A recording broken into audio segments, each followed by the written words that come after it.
तो आज मैं आपको दो खाद के बारे में बात करूंगा। एक है डीएपी और दूसरा है प्रोम। ये दोनों के ऊपर मैं बात करने वाला हूँ कि दोनों में से सबसे बेस्ट कौन सा होता है। जब हम गार्डनिंग करते थे, गार्डनिंग के लिए दोनों में से सबसे अच्छा कौन सा होता है। ये जो देख रहे हैं ये प्रोम है, इसको ऑर्गेनिक में बोलते हैं। इसके बारे में भी पूरा जानकारी दूंगा। और डीएपी जो है, डीएपी जो होता है 50 किलो का आता है, तो आप इसको किलो के हिसाब से ले सकते हैं।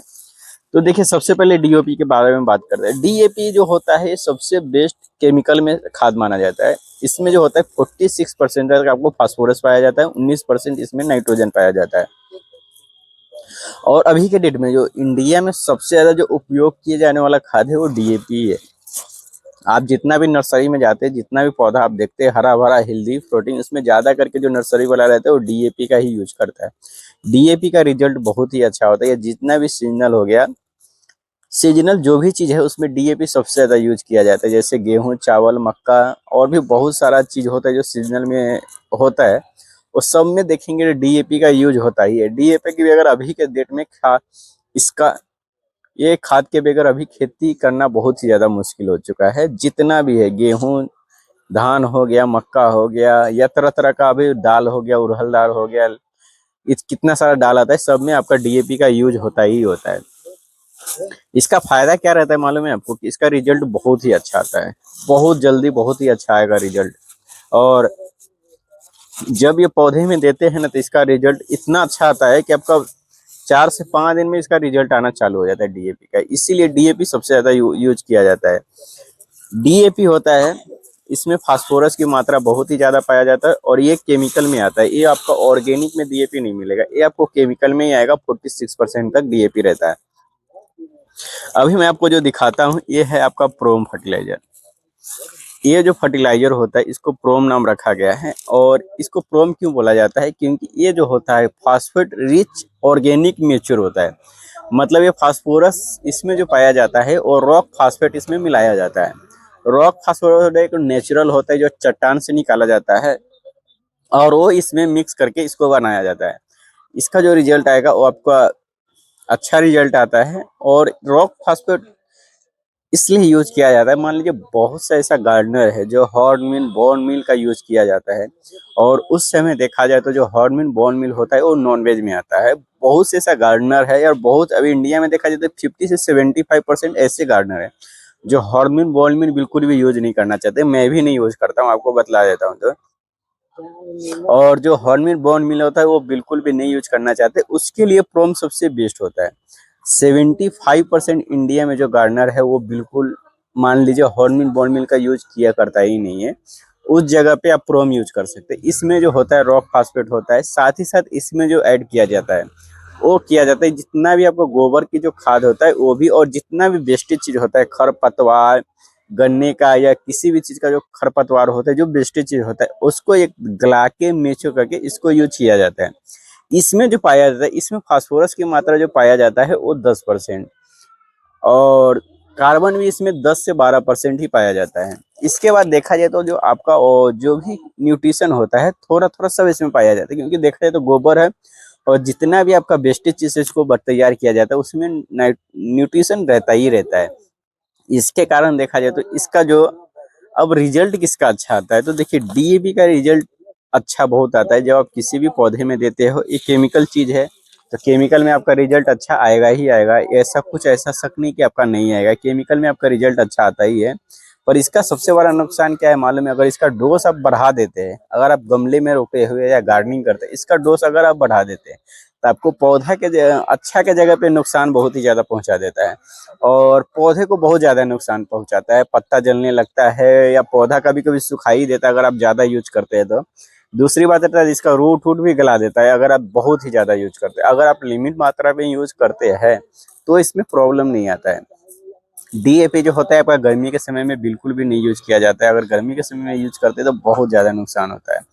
और प्रोम जो होता है इसका रिजल्ट आप हमेशा अच्छा आता है। अब कैसे आता है मैं दिखा देता हूँ। देखिए डीएपी जो है ना, इसमें जो 46% आपका फास्फोरस पाया जाता है, पर ये जो 46% जो फास्फोरस होता है वो 46% पूरा आपको जब आप गमले में या मिट्टी में डालते तो इसका रिजल्ट नहीं आता है उतना तक। इसमें से आपका 46% परसेंट में से आपका देखा जाए तो ये सिर्फ और सिर्फ 20% ही काम आता है। बाकी आपको देखा जाए तो 25% बिल्कुल भी काम नहीं आता है। इसमें जो रहता है गैस रहता है और ये ऑटोमेटिक समय के साथ वो हट जाता है, मिट्टी से उड़ जाता है, ऐसा आप सोच सकते हैं।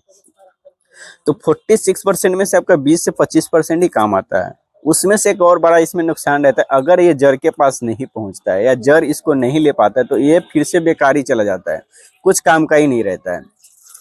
पर अगर आप प्रोम यूज करते हैं, अगर इस मान लीजिए इसमें मान लीजिए 10% इसमें फास्फोरस पाया जाता है, तो ये पूरा का पूरा 100% 10% आपका काम आने वाला है। मान लीजिए आप ये मिट्टी में दे देते हैं और मिट्टी जो होता है किसी भी कारण जड़ वहां तक पहुंच नहीं पाता है, तो ये जो होता है ये मिट्टी में ही घुल जाता है। मिट्टी में जब ये घुल जाता है तो जब आपका रूट वहां तक पहुंचता है तो ये एब्जॉर्ब कर लेता है, मगर ये बेकार नहीं जाता है या वेस्टेज नहीं जाता है, ये आपको मिट्टी में ही मिल जाएगा और मिट्टी को और अच्छा उपजाऊ बना देता है।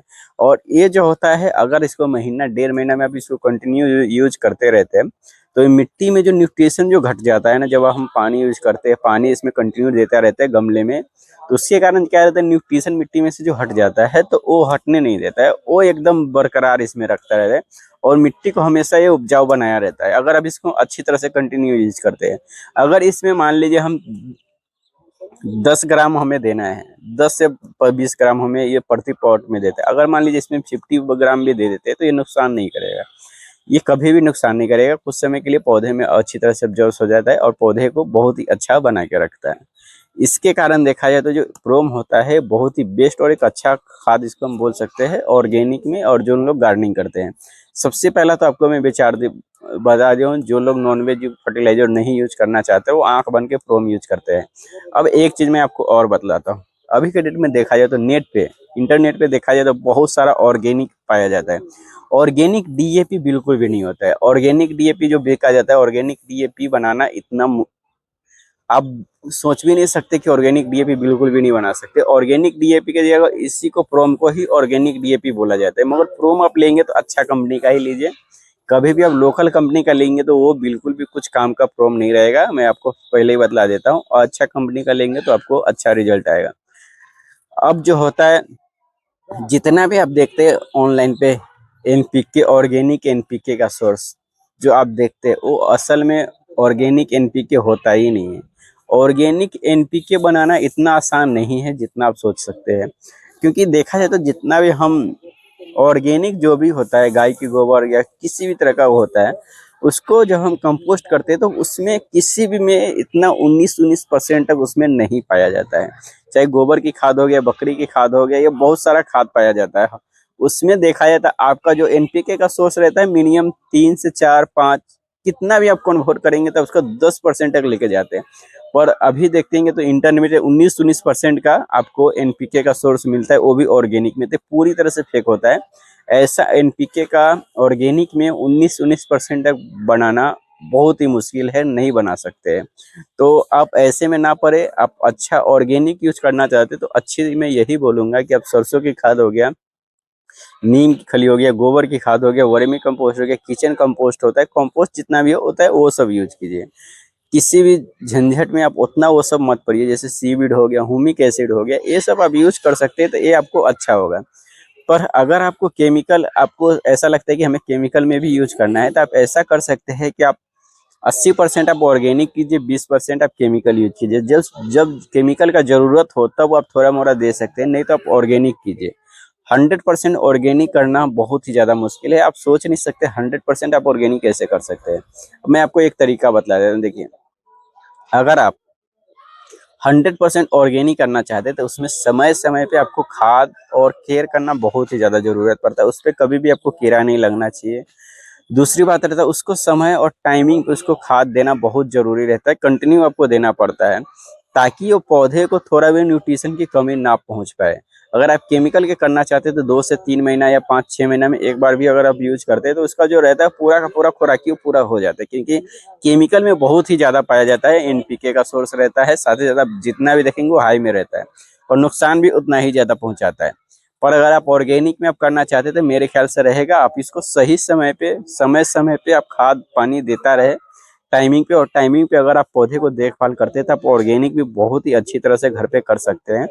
100% कर सकते हैं, ऐसा कुछ नहीं है। तो अच्छा खाद और अच्छा पानी, अच्छा मिट्टी और अच्छा देखभाल के अगर आप जरूरत पर अच्छी तरह से करते हैं तो आप 100% आप ऑर्गेनिक में भी अच्छा खासा सब कुछ उगा सकते हैं अपने घर पे। वीडियो पसंद आए तो प्लीज चैनल को सब्सक्राइब कर दीजिएगा, लाइक कर दीजिएगा। जब तक के लिए बाय बाय, शुक्रिया।